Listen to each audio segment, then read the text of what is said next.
All right, good morning, everybody. Thanks for calling in for this week's SPDR preview. We're going to take a look at the different economic sectors that make up the S&P 500 and see if we can take a look at the important trends that are occurring and the levels that have been important. And this is not really about making trade recommendations. This is really more about just having a roadmap to knowing what's going on in the markets.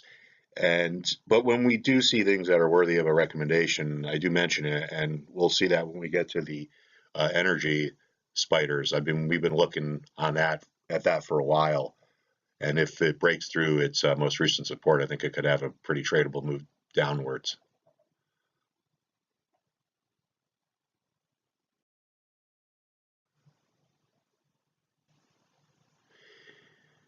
All right, so just to kind of go over my philosophy or method here. We know that in financial markets, there are certain price levels that are more significant than others with regards to the amount of supply and demand that exists at them. And in financial markets, prices are always doing one of three things. They're either going up, going down, or staying the same. Now, if you understand this and if you understand how to identify these trends and these important levels, it's going to help your trading strategy, pretty much regardless of what kind of strategy it is. I don't use esoteric technical analysis things like harmonic charts or Gann theory. To me, that stuff is kind of fun to talk about, but it's not credible. It's like Bigfoot and UFOs. So my method comes from 2 decades of doing this. I've been really following the markets every day pretty much for 20 years, and I've worked at various hedge funds and so forth and so on. So I have more experience than I care to admit at this stuff.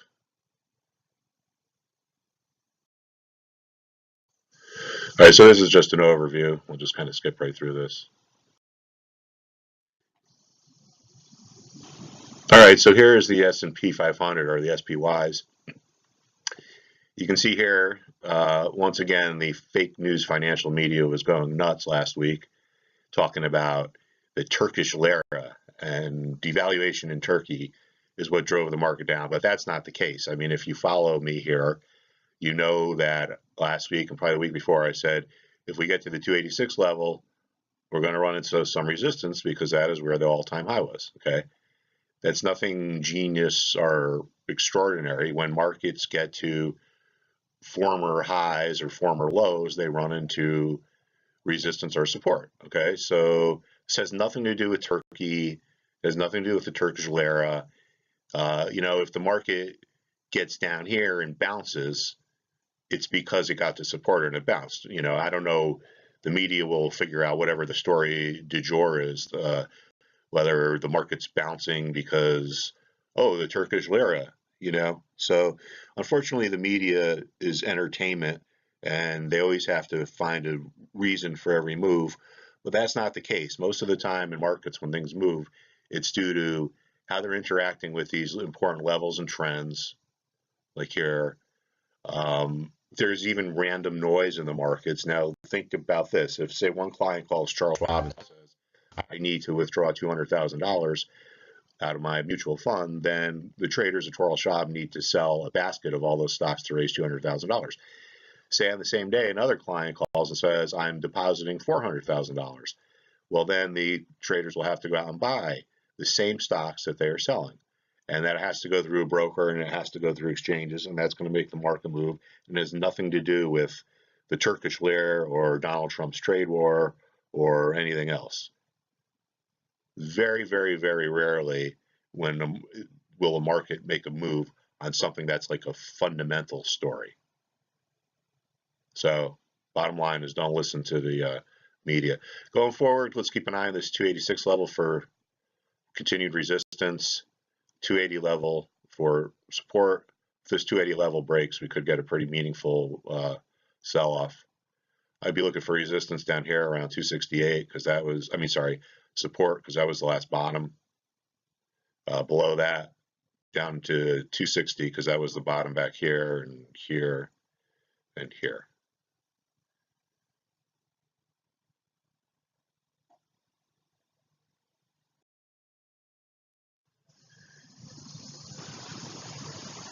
All right, here is a look at the XLKs, the technology sector. And remember, this is the biggest sector in the market. It's probably about 28 or 29% of the S&P makeup. So you can see we're holding above this, consolidating above this 72.50 level. That was the top here. So that's support because it was resistance here, and there's also support here. So keep an eye on that. If that thing breaks, probably run into some support down here again around 71, which was where the market bottomed out 2 weeks ago. And then down here, 68.50 would be some more support. It's pretty interesting how these things trade in such round levels. And that's because of, these ETFs, obviously. If you look at stocks in the 40s and indexes in the 40s and 50s, they just did not have these exactly clear levels. I mean, look at this. 68.50 was pretty much the exact low for this period here, then in June and July.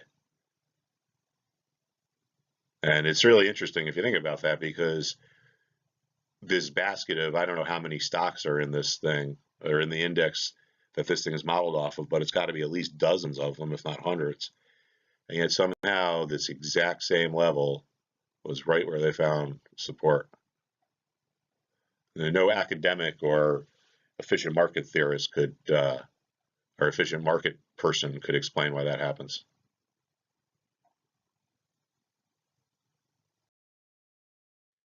Now this is kind of interesting.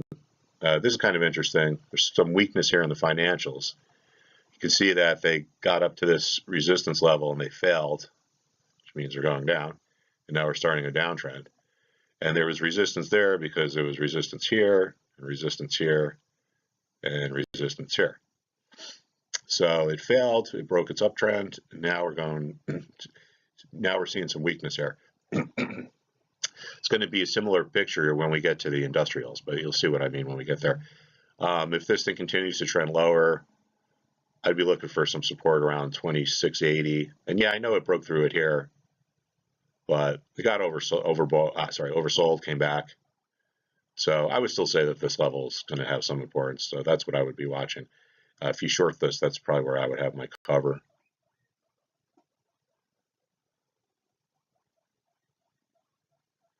Oh, and I don't know if you hear that, but that's my guinea pigs in the background. I think the cicadas they're talking to the cicadas, I guess. I like to point this chart out to people that don't believe in charts. I just think it's kind of interesting to show what kind of how markets have long-term memories. You can see that the recent tops and the financials were pretty much exactly where they were back in 2007 before the market blew up. So if these things rally, I would suspect they're going to run into some pretty significant resistance there.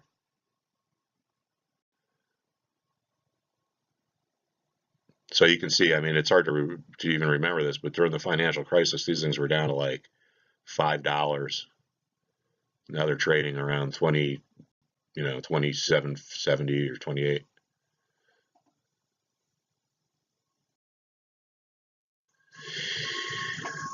Healthcare spent the last week consolidating.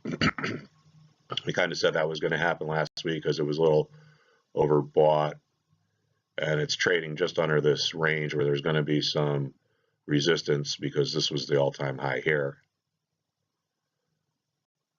So I would keep an eye on this. We'll probably continue to consolidate.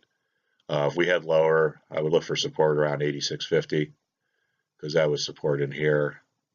It was the tops back here.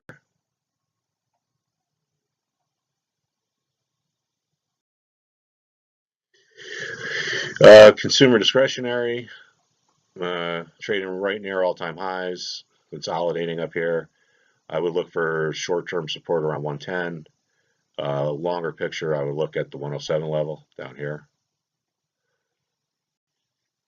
And in the short term, like the 112 level has been the top of the recent range. So these things have been consolidating basically between 110 and 112. So continue to look at those levels as we go forward.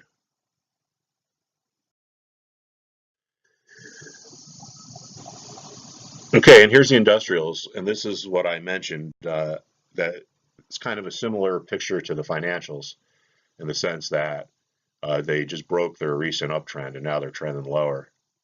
And they failed at this resistance around 76.50, and we were looking for resistance there because it was resistance here, and it was resistance here, and it was resistance here. Pretty simple. Now, if they head lower, I'm going to be looking for support around 71, because that was your support level here, and that was your support level here.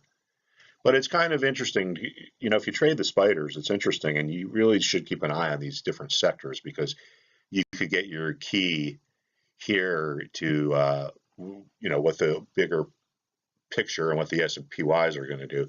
Like, for instance, now we know that the industrials are weak, and we know that financials are weak, and we know that technology is sitting right on a support level. So, if that technology level breaks, that's just going to accelerate these other sectors, and that's going to bring the S&P down. And if the S&P breaks that 280 level, then, like I mentioned, we could have a pretty meaningful sell-off.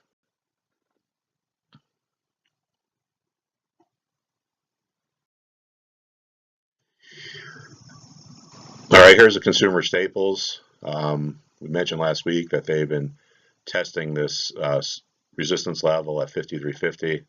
It was resistance here because it was support back here. Got overbought. Now they're kind of just teetering right on this level, right on this uptrend line. So here's another thing to watch over the next week for potential downtrend beginning. So that, staples plus financials plus industrials, that would be three things within the market that are rolling over and starting to trend lower. Keep a longer term, keep an eye on this $50 level of the staples.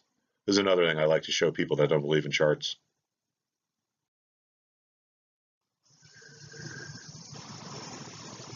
All right, so here's a 5-year picture of the staples, and you can see that, check out how important this 50 level is. So it was the exact bottom here last September. It's pretty much the exact top all throughout 2015.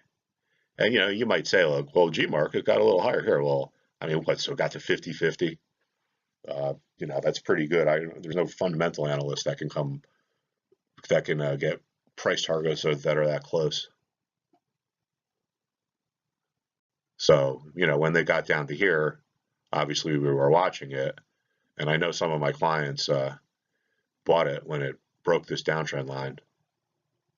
So I would tell those same clients that if this uptrend line breaks, bail out of them and just be happy that you walked away with a few points in what, 2 months?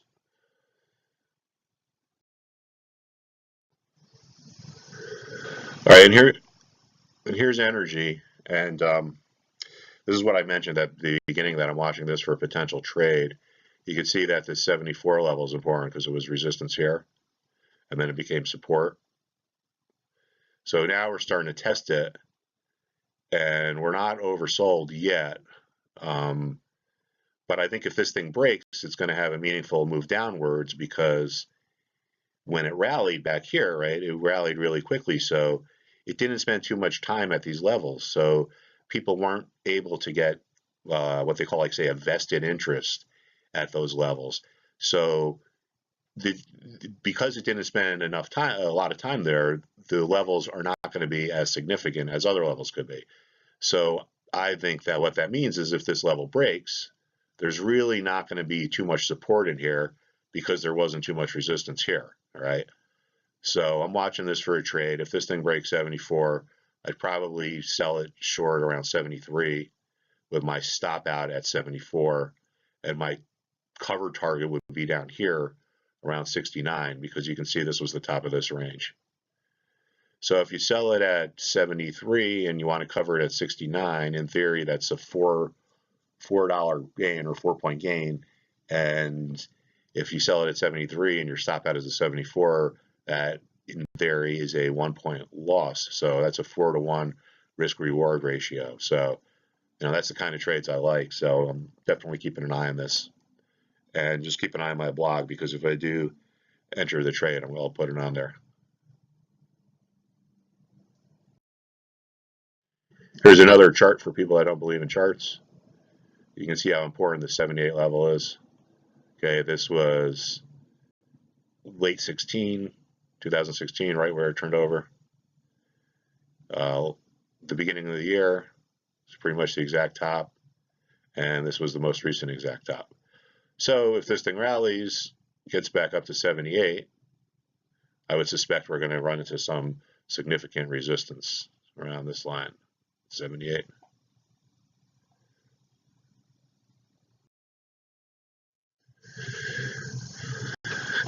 All right, here's the material sector. You can see kind of consolidating. It's been in this range since the end of June, testing the lower side of it, which is around 58. So consolidating between 58 and 60. I don't know. I have a hard time making money trading these things, so they just don't move enough. But if you can, good for you.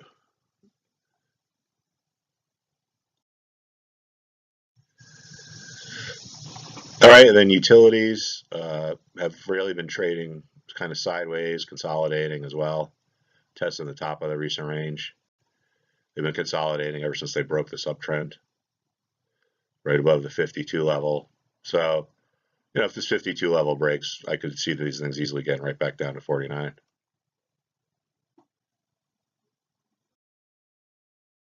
All right, everyone. So that's it for this week's Spider preview. Thanks for calling in. Hope you have some good trades this week, and I'll talk to you next week. Thank you.